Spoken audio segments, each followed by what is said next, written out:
2 number math কি বলছে? আমাদের 2 নাম্বার ম্যাথ বলছে যে সার্কাস পার্টিতে একজন পারফর্মার 5 কেজি ভরের একটি গোলককে ভূমি হতে 1.5 মিটার উপরে আনুভূমিক তলে, অর্থাৎ এটা হচ্ছে আনুভূমিক তল, হ্যাঁ, আর এটা তলকে আমরা বলে থাকি উলম্ব তল, 2 মিটার লম্বা রশির সাহায্যে বৃত্তাকার পথে ঘোরাচ্ছে।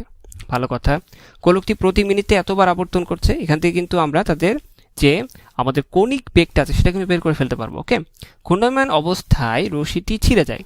ভালো কথা। পারফর্মার হতে দর্শক সারি কত দূরত্ব হতে হবে? দেখো এই ম্যাথটা কিন্তু একদম কমন ম্যাথ, বুয়েট যে খুবই কঠিন ম্যাথ দেয় এটা একদমই ভুল। মানে 13টা প্রশ্নের মধ্যে কিছু প্রশ্ন থাকে, যেমন এটা একটা কোশ্চেন যেগুলো আমরা খুব ইজিলি কিন্তু করতে পারি। তাহলে দেখো এটা বোঝার জন্য কিছু বেসিক যদি আমরা আলোচনা করি, এগুলো সবারই পারা উচিত। এটা না পারলে তোমার সমস্যা থাকবে আর কি চান্স পাওয়ার ক্ষেত্রে।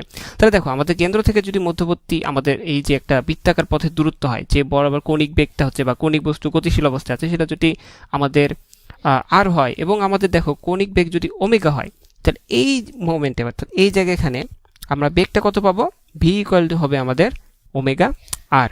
ওকে, তাহলে আমরা এখানে পাচ্ছি ভি ইকুয়াল টু ওমেগা আর। তাহলে আমাদের কৌণিক বেগটা কিন্তু আমরা এখানে কৌণিক বেগ থেকে আমাদের যে গতি আছে সেই বেগটা কিন্তু আমরা এখান থেকে ইজিলি পেয়ে যাব। এরপরে আসো আমাদের একটা নির্দিষ্ট উচ্চতা থেকে প্রাসের গতি বের করার, এই জিনিসটা হয়তো তোমরা সবাই জানো, তারপর একটু ছোট্ট করে আমরা দেখিনি।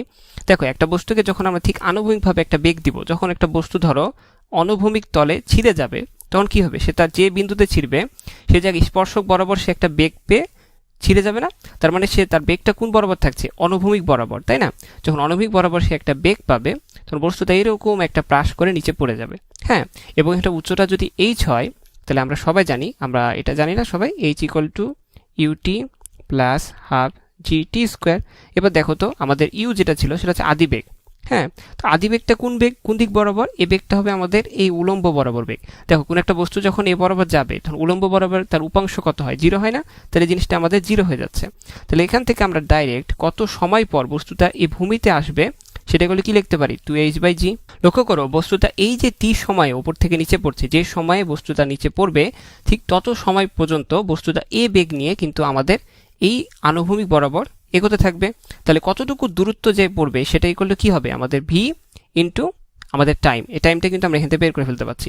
একদম বেসিক প্রশ্ন। তাহলে আমাদের প্রথমত কি বের করতে হবে? চলো আমরা এখান থেকে প্রথমত যে জিনিসটা বের করব সেটা হচ্ছে আমাদের টাইম, কত সময় পর বস্তুটা নিচে পড়বে, তাই না? 2h/g। দেখো তো আমাদের এখানে কি কি মান দেওয়া আছে? আমাদের এখানে উচ্চতা দেওয়া আছে না? লক্ষ্য করলে দেখবা যে আমাদের এখানে উচ্চতা দেওয়া আছে 1.5 মিটার। ওকে, তো 1.5 মিটার। আমাদের এককটা কিন্তু খেয়াল রাখতে হবে, আমাদের এখানে মিটার দেওয়া আছে। Very good. এরপরে দেখো আমাদের এখানে জি এর মান লাগবে। লক্ষ্য করলে দেখবা যে আমাদের প্রশ্নে কিন্তু জি এর মান দেওয়া নাই। প্রশ্নে যদি ভুল করে হলেও জি এর মান 10 মিটার পার সেকেন্ড স্কোয়ার দিয়ে রাখে, তাহলে আমাদের কিন্তু সেটা ইউজ করতে হবে, হ্যাঁ। আমরা নতুন করে কিন্তু 9.8 ইউজ করতে পারবো না, কিন্তু এখানে যেহেতু কিছু দেওয়া নাই তাই আমাদের ইচ্ছা মতো এটা ইউজ করতে পারবো। অবশ্যই একক দিবা। তোমরা যদি এটা ক্যালকুলেশন করো তাহলে এটার যে মানটা তোমরা পাবা সেটা হচ্ছে 0.55 সেকেন্ড। তাহলে আমরা টাইমটা পেয়ে গেছি। এখন আমাদের লাগবে এটা কি? আমাদের লাগবে হচ্ছে কত দূরত্ব সে অতিক্রম করবে, তাই না? তাহলে দর্শক সারিতে আঘাত করবে না, সেটা আমরা এস দ্বারা রিপ্রেজেন্ট করছি। এবং আমরা জানি যে যে অবস্থায় বস্তুটা ছিঁড়ে যাবে সে ভিটাই কিন্তু আমাদের এখানে আমাদের সে বেগটা হিসেবে কাজ করবে, তাই না?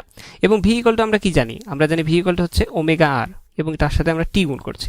দেখো তো এখানে আমাদের যে ইয়ারটা আবর্তন বেগ, ঠিক আছে না, অর্থাৎ আমাদের যে কৌণিক বেগটা কত? কৌণিক বেগ মানে কি? কৌণিক বেগ মানে হচ্ছে, আমরা যদি একটু বেসিকের দিকে তাকাই, এটা তোমরা সবাই জানো। কৌণিক বেগ মানে কি? কৌণিক বেগ মানে হচ্ছে যে আমাদের যে কৌণিক সরণ ডিভাইডেড বাই টাইম। এবং আমরা জানি যে একবার একটা বৃত্তাকার পথ ঘোরার জন্য কি পরিমাণ কৌণিক সরণ অতিক্রম করা হয়? 2π। তাহলে n বার যদি ঘোরে তাহলে 2n π বা 2πn ডিভাইডেড বাই টাইম। তো ওই জিনিসটাই আমরা এখানে সিম্পলি করব। দেখো 2π এবং আমাদের কতবার আবর্তন করছে এখানে কিছু বলা আছে? বলছে 20 বার আবর্তন করছে, তাহলে 20। এবার দেখো আমাদের টাইম কতটুকু লাগছে? প্রতি মিনিট আমাদের তাহলে কি করতে হবে? সেটাকে সেকেন্ডে কনভার্ট করতে হবে। তাহলে আমরা এখানে ওমেগা পেয়ে গেলাম।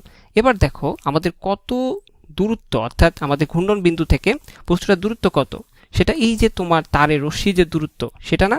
দেখো মিটার দেওয়া আছে, তাহলে আমাদের এখানে কোনো এককের কনভার্সন করতে হচ্ছে না। টাইমটা কত ছিল? 0.55। তাহলে আমাদের এখানে কি লিখতে পারি?